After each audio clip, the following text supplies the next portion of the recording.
Hey there, Lead the Team Nation. Welcome back to another great episode. Today I have for you Ashish Saxena, who is Wipro Senior Vice President and Sector Head of Manufacturing and High Tech.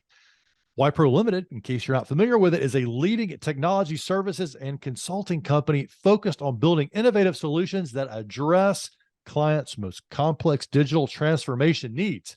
Now, they have over 260,000 employees, and Ashish's team alone is over 15,000.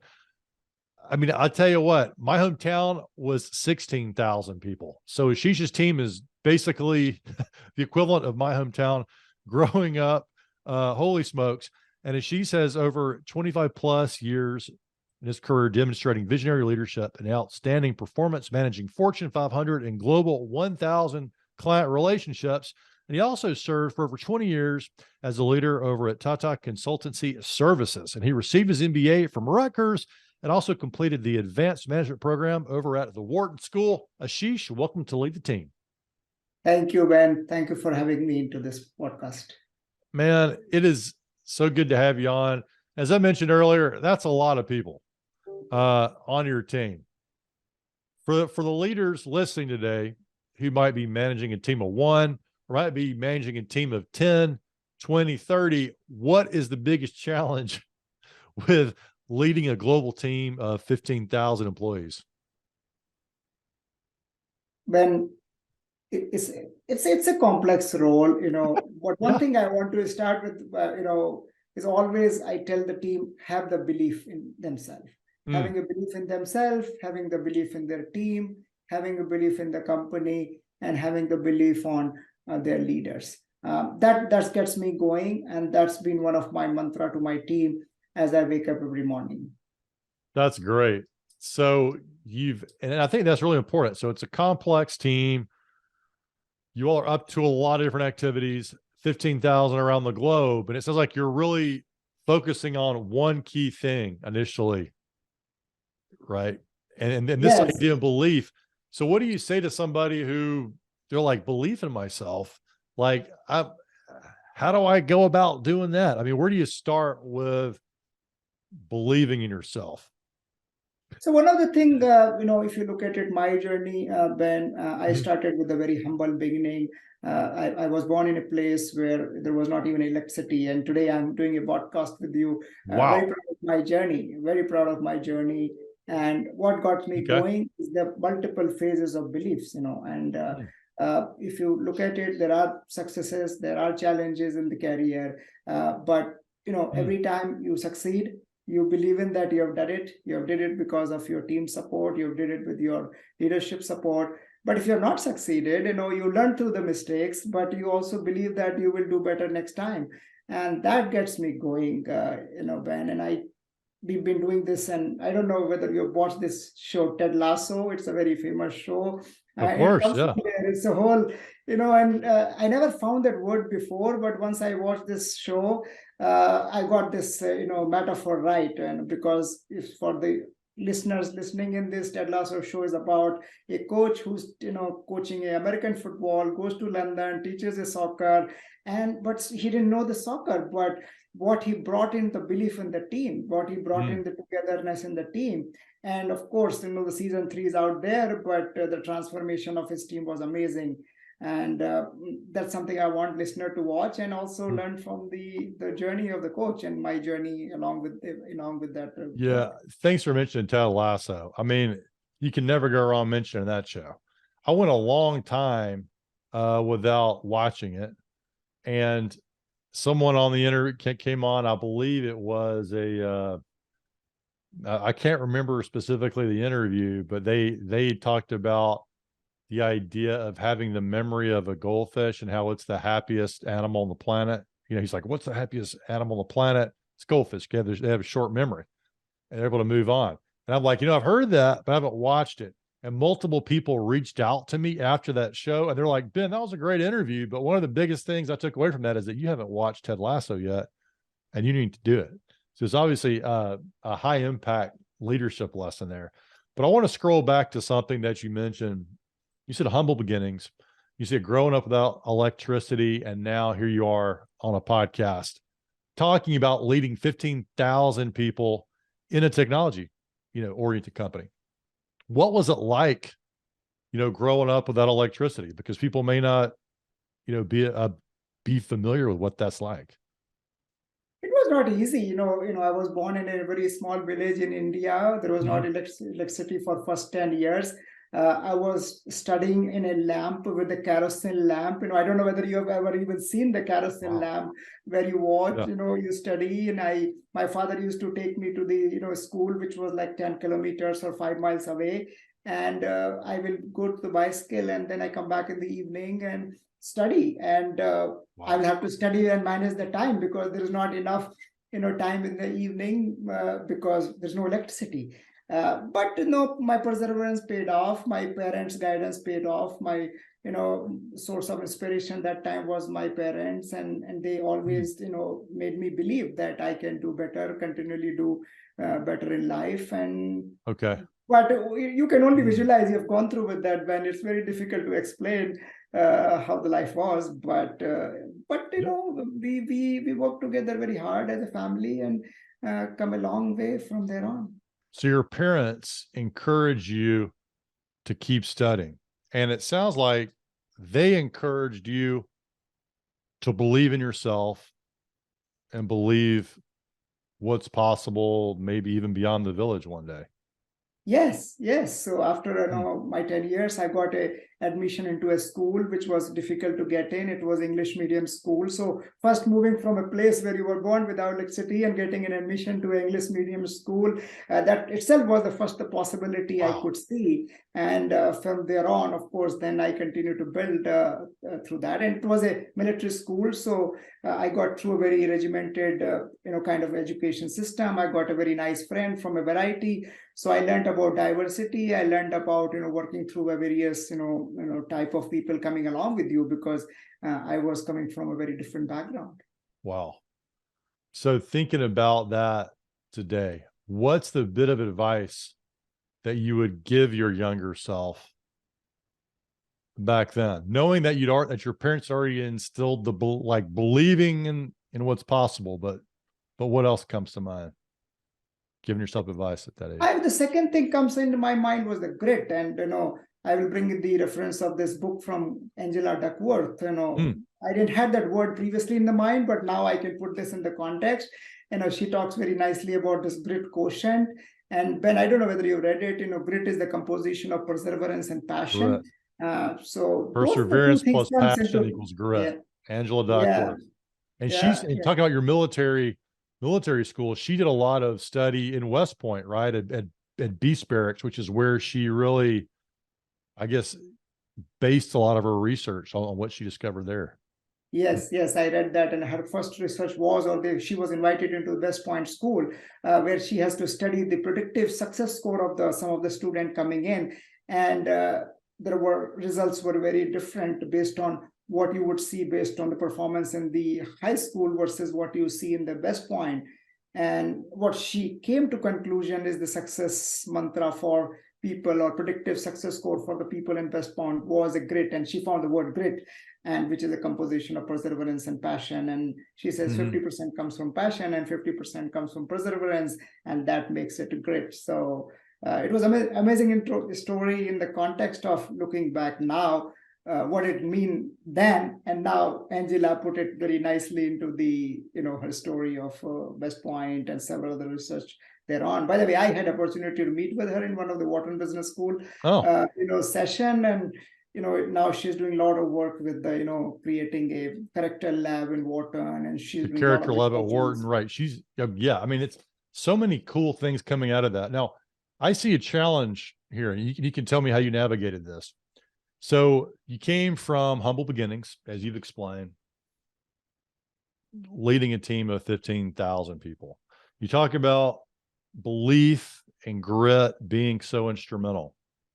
It's one that sounds like you discovered this within yourself. You had parents that helped foster this and nurture it. But now you have the challenge of, wait a minute, I've got 15,000 people. These two things, grit and belief, are important. How are you thinking, and what's your advice to leaders who want to instill this and their team? Because I'm assuming, Ashish, you're not able to go around and have one-on-ones with 15,000 people and talk to them about this. So how are you approaching it? So we are doing in a multiple way. When Mm. one, of course, communication. We did one session with our leaders where we invited my direct report and some of the identified leaders talk about their belief story. So I'm trying to cascade Oh, my journey to their their personal journey. belief stories. You had them Yes, talk about their. So you talked to the leaders about, hey, this is what I believe. I believe helping our employees believe in themselves and the possibility in the company is big. Then you had them share their personal stories. yes. So we did a town hall and we Wow. invited, top leaders of the, our business unit. And I had my top, 12 leaders or 15 leaders coming there talking about their belief. Now, 500 people have heard it. My hope is those 500 people will go and talk about their people. And that's the best way to cascade the communication. That is one. Wow. Second thing, Ben, I was also started going and talking about some of these things publicly into the LinkedIn, because LinkedIn is a very varied source of the communication. So people who didn't hear from the leaders, hopefully they go and find myself looking into the LinkedIn, my post on the belief and some of the my leadership behaviors and the talk I'm talking about. I did write about the grit as a book. I did talk about the belief and Ted Lasso as a story. And by the way, I was in India last week and three people walked to me and they did mention about that. Oh, you've been writing into LinkedIn and I read about your stagnant grit. So that was a good thing. Wow. Okay. So pause there for a second. So you're proactively leveraging LinkedIn to communicate to your team, not just relying on internal email, the Wipro email server, Wipro newsletter. You're leveraging as a leader at LinkedIn to communicate to your employees. And it sounds Yes, like it's been effective. yes. Because I believe there are two ways. One, I have my current team, I have a larger community. One of the things when I've realized with the experience now, and I always believed in, and this is important point to talk about, somebody trusted on me when I was not ready, whether it is in Wipro or whether it is in a previous organization. My leaders have given me a role when I was not ready, or at least I didn't believe that I'm ready, and they trusted me, and I've succeeded in many and I've failed in many, but I'm learned through all the journey. Mm-hmm. And one thing I've started thinking about it, how do I give back to the community? Because you have a current 15,000 people, you have a several of the past colleague. I also have many of my connections beyond in the customers organization. So I said, what is the best way to communicate? One, of course, internally communicate through the email. You communicate through the video cast. You talk about something through the town halls. But then in the pandemic world, people are also, and I will talk about this pandemic in a minute, but the word of pandemic has becoming very fragmented. And I thought best way to communicate is why don't I use the media of LinkedIn, and I found it very effective. So every Saturday evening, I from 5 to 7 p.m. I figure it out something what I should write, and sometime I talk about books. So I wrote about book, great. I've written about several other topics on my leadership beliefs. Sometime I talk about technology. Sometime I talk about my vision about the manufacturing high tech, and the feedback has been exemplary because many people who have not known me in Wipro, they walk to me and say, oh, I read your article, or I read about book great, or I read about something. That is very encouraging, Ben, and I Mm. wanted to do more. What do you say to leaders who like, yeah, okay, Ashish, you're doing LinkedIn, but me as a leader, I write emails, I don't write social media posts. I'm not comfortable putting my ideas out in that way. What's your advice to them? What do you say to them? I would tell them that try it in a smaller way. By the way, I'm doing something called social advocacy program from my marketing team. So I know everybody is not very comfortable. Everybody is not, out there. I was not there probably a few years back, but someday I started. So three Mm. messages. One, a structured program. My marketing team is trying to work through a social advocacy program for the people. Second, I'm trying to work through the, my own people. I talk to them. I give them example that, it's fine. Third, I say LinkedIn is a very neutral media. So even if you are not perfect, start somewhere. I think these are the thing I'm doing. Am I successfully? Maybe with some, maybe with not some. Like one leader yesterday came and say, oh, he listened to me. Now every day, 5 to 7 p.m., he's writing about his industry dynamics. So he's getting there. He's starting with comfort on his technology, design and technology thoughts before he moves into the leadership journey. But I said, great, at least somewhere you're starting. So people are, I think, learning, and you have to just encourage them in a, doing something in a smaller way. It's something for leaders if they're not on top of this. And some listening may be on top of this, but I feel like most are not. You're doing it strategically, right? You're bringing in your marketing department, and usually marketing for companies, especially of this size. So, okay, we have a marketing department. They're in charge of doing all the marketing stuff, and I do all the internal leading stuff.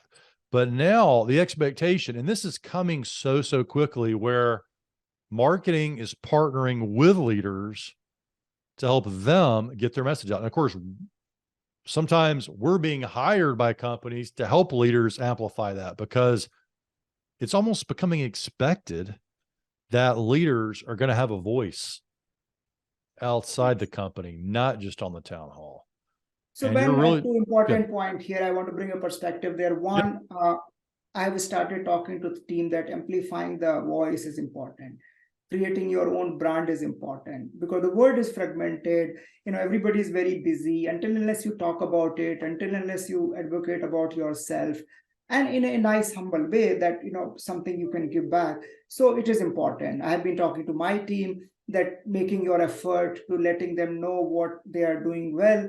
I've started using this word, something I've learned from somebody called brag better or brag right, so that you are, bringing the things which is necessary, but you are bragging for the right purpose, and purpose is more important than the what you are bragging about. And that's something I've been very vocal about. And I'm bringing my marketing team. I'm doing it. Everybody has to come strategically to come together to solve the problem of the brand management, right? Because brand management is not easy for the individual leaders. They are very busy. So I bring my marketing team strategically. I'm trying to bring my internal communication team strategically. I'm trying to bring my HR team to come together so that they all look at it holistically. Like HR team did this session for belief, which I spoke very briefly. And marketing team is putting together a social advocacy program, which I spoke, a few weeks back. And then the internal communication team is coming together and seeing whether, we should try to create a communication on a regular basis. So multiple people have to come together. Now, as a leader, I have to bring all of them together because they need to see the common agenda, common framework, common thinking, common messaging. And we also have worked through several of the thought leadership. We worked with Harvard Business Review, if you look at it, and created a thought paper, which I had a privilege to write a preface on, about manufacturing vision 2025. It became very popular about the industry view. Now, of course, we partnered with Harvard Business Review because they had a good brand. We also had a very good content and story. I'd say they had a pretty good brand. And we brought in our customers too. So I'll tell you, one of our customers I met a few weeks back, and he even put in a LinkedIn that this was his lifetime achievement to get in a part of the Harvard Business Review as a part of his life story. And felt very proud. That's not bad press. So I want to go back to what you said about brag better or brag right. What is bragging better? So finding the right story, because sometimes as engineers, we do a lot of good work. And I was telling the team in India, a few weeks back that, we do a very good work. We talk about a lot of things. We help our customers succeed. We help our team succeed. But we don't create a good story around it. We don't create how we have came across solving the problem. What is the learning we got out of this, journey? And that is what I meant by brag better or brag right. I don't mean, we create something out of it. There's no substance. So I personally believe bragging with substance is important. Bragging with purpose is important. And it is all about giving back, whether we are helping other customers to learn from something or whether we are helping other leaders to learn from something. I think that is what I meant by, bragging right, Ben. Well, it makes a lot of sense because, you've got a lot of unsung heroes probably on your team that do great work. They're behind the scenes. And if no one knows that they're doing a great job, that lack of visibility can hurt their career. It can hurt the business, because if they feel like they're not being recognized because people don't know, they might disengage. They might quit and go somewhere else, and the company doesn't benefit that way. So I think having a way, giving them a framework to create a narrative, to tell the story about why their work matters and how their contribution went, and that is powerful. And I think leaders don't take the time to do it themselves, much less their team. Was there a moment where you're like, aha, like this is a gap, like you're seeing, or where did you notice this for yourself initially in your career, that, hey, I'm not doing I'm not tooting my own horn, so to speak. I need to get on this. Well, when did you The notice it? transformation come to me in a 2 point when I went to do my MBA at Rutgers Business School. Okay. That was the moment where we looked at it. I got this one of the professor talking about the CEO communication. She talking about some of the learning and talking through the press release. I think that was the one moment when I started beginning to do that. So my journey was got a little bit of pivotal moment. But when I went to Wharton Business School and they brought in some of the external, facilitator to improve the communication skill, they brought in a few people to even bring the theatric as a part of your communication style. Was I've never thought before. But then I said, aha, something this is necessary. And they say as a leader, you have to inspire, you have to guide people, you have to build a followership. People look at you, your every action and reaction word matters to people. Somebody even went and saying is you even impact the lives of the people, because any decision you take impacts several of them. And then say, yeah, then I talked about role modeling of the behavior, I talked about Mm-hmm. doing something right. I think those are the two times where I think opened up my, and I got a little bit out of the comfort zone, so to speak, when uh, and then I decided to do it. And then pandemic also gave a little bit of pause to the life, and travel has slowed down a little bit, so you got a little time to think. So multiple things happened, and then when things started, positive reinforcement of people reinforcing you and that what you are doing is right. People come to me and say, oh yeah, this something, or my team coming, oh, I learned it, or somebody walking in the corridor told me they liked my writing in the LinkedIn. Those are the multiple things help me to Yeah, continue it's to do cool to the have journey. that light bulb go off when you're in class. And I mean, at Wharton, for goodness sakes, if professors are coming in and teaching you communication skills and talking about this as a responsibility, I can see where that made an impact. And also, like what you said about, you're setting the tone, you're role modeling the behavior you want others to emulate. And if you want, as the leader, if you want to understand the narratives of the wins that your team's having, you can ask them, but man, it's way better if you give an example, or you tell the narrative of the whole team and they see their place in it and they start to show up, I suspect. So when they show up and they're presenting in your meetings, Ashish, have you noticed a shift in your team since you started taking this action? I did, and a few people Okay. have started doing it. Many of my leaders started, showing up, a lot better in LinkedIn. Actually, somebody came to me very recently and say, "Oh, they heard me saying is that I go into very regularly over the weekend." He started doing it. I have seen him, putting few things on the LinkedIn post. Um, Mm-hmm. a very interesting story when I was in India, a few weeks back, and we were talking about this belief, and one person stood up and say, "I have written a book, and the book is called Never Gave Up."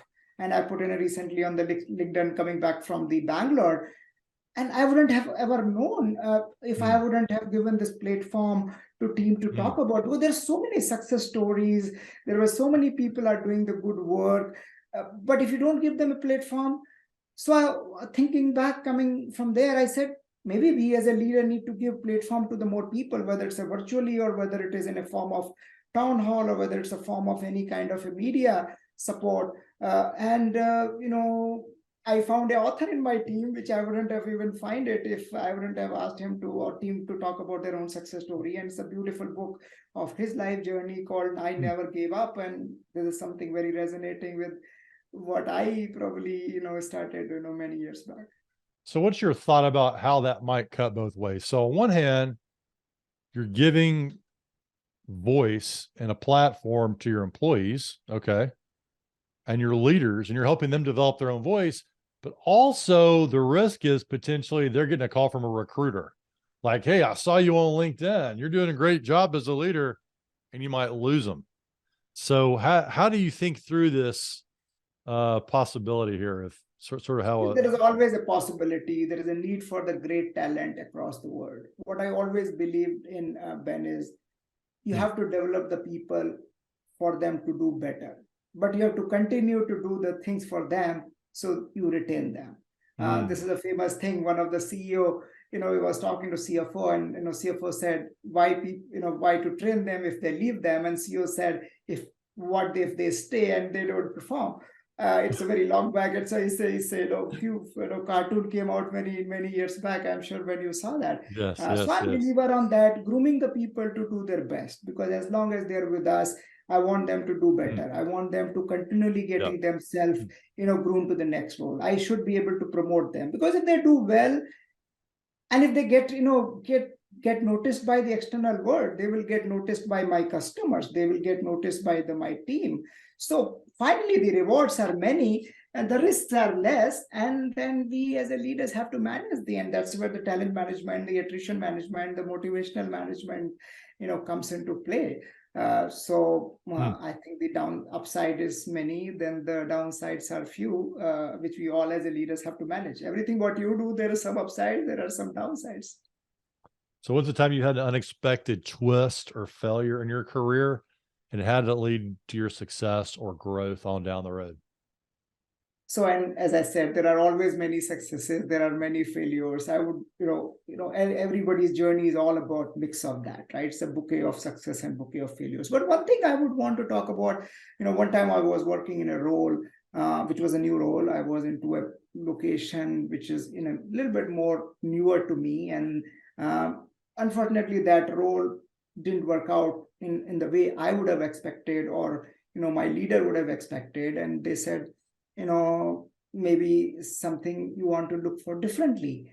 And I got that opportunity, and I was in US. I also wanted to go back to India for a few years to get a more exposure for that. And I went to India, and there I got a more of an execution oriented role.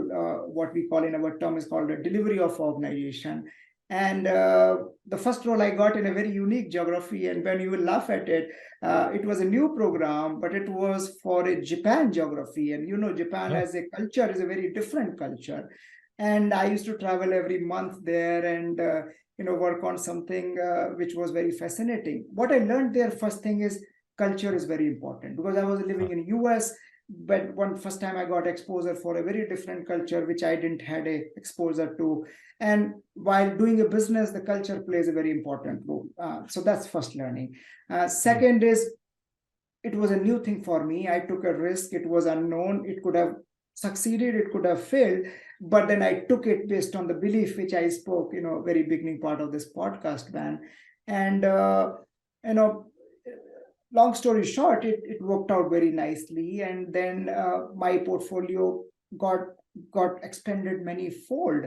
And since they found me working in a new geography, one time I was working in a, I used to call it waking from Australia and sleeping in the west coast of USA, because I had a customer in Australia, I had a customer in Oh, Japan, I yes. had a Belgium and Germany and Europe, and coming into the point of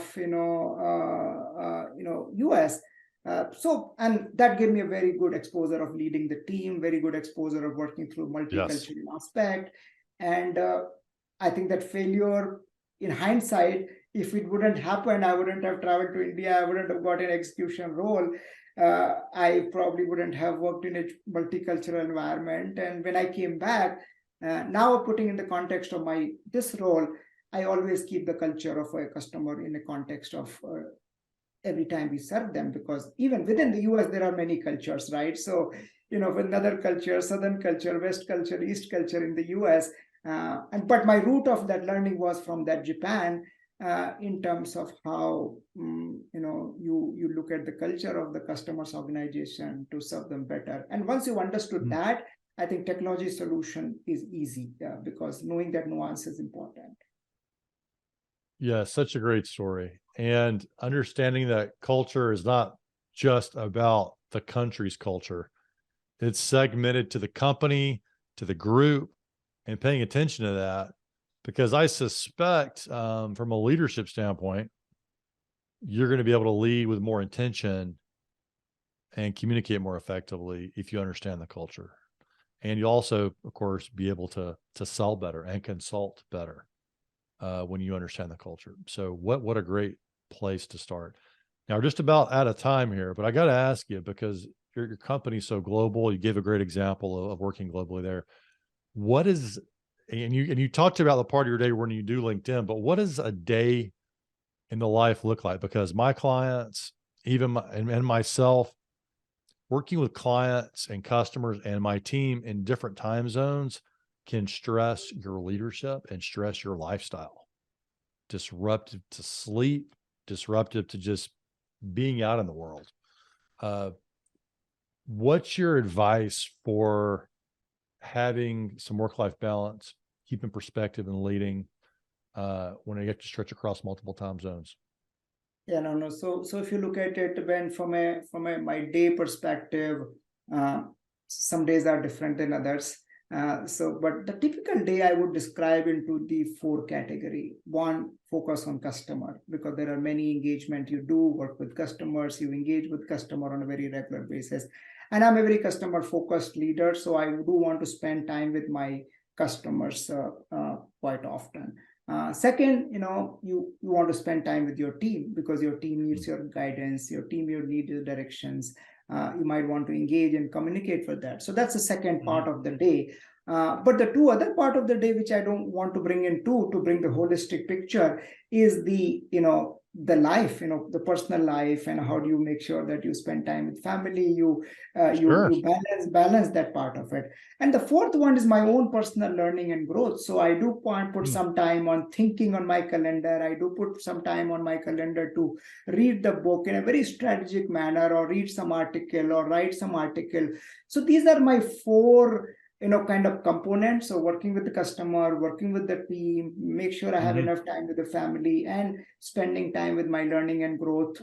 And family time includes, going to gym and making sure the, fitness is important. And it is not or. I also want to underline, it is not or, it is and it's very important message. It is work and life. It is, family and learning. It is and, it is not or. But on one day, you might have higher priority on one sphere of influence than other.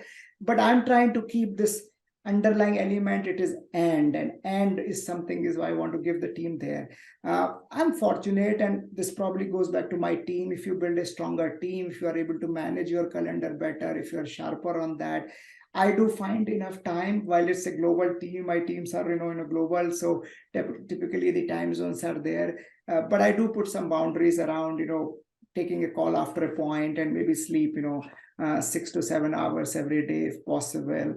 Minimizing the travel if necessary, or finding, now in pandemic, one of the things we found it, work can be done something without travel. So optimize your travel as much as necessary. But I find, I think this is my message to the people, is that I also want to say that passion of what you want to do. People ask me, how can you find time for reading the books, or how can you find time to write a LinkedIn? What can you do? How can you do this? How are you still responsive to me faster, in some of the cases?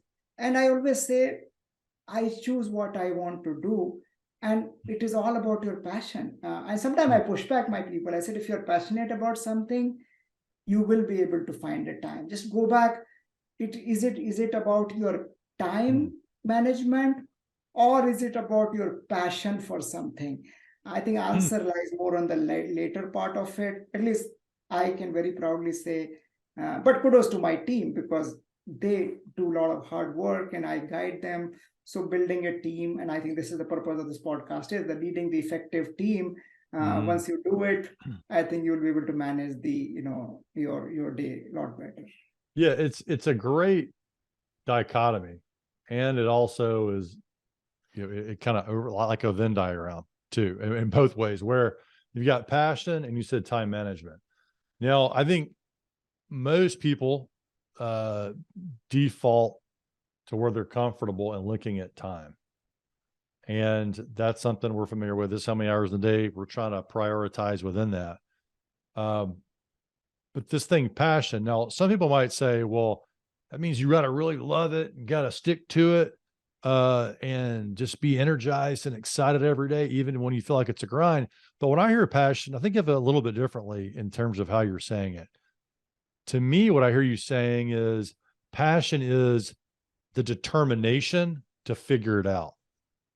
So you may not always be excited about what you got to do, or it may cost you some hours of sleep periodically, but passion means you're committed to figure it out. It doesn't mean you're just going to grind your whole life, but it means you're going to figure it out to where it can work for you and your team.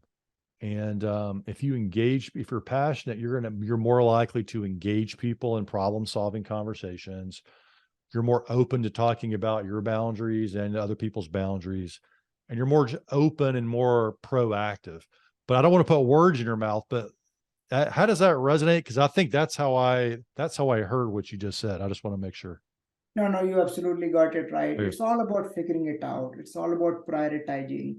It is Okay. also about being flexible, because something you might start with it, maybe you find it trying new things, something you may like it, something you may not like it. So Yeah. continue to do it, and small in an incremental way. I always believe small in an incremental way, try it out continuously.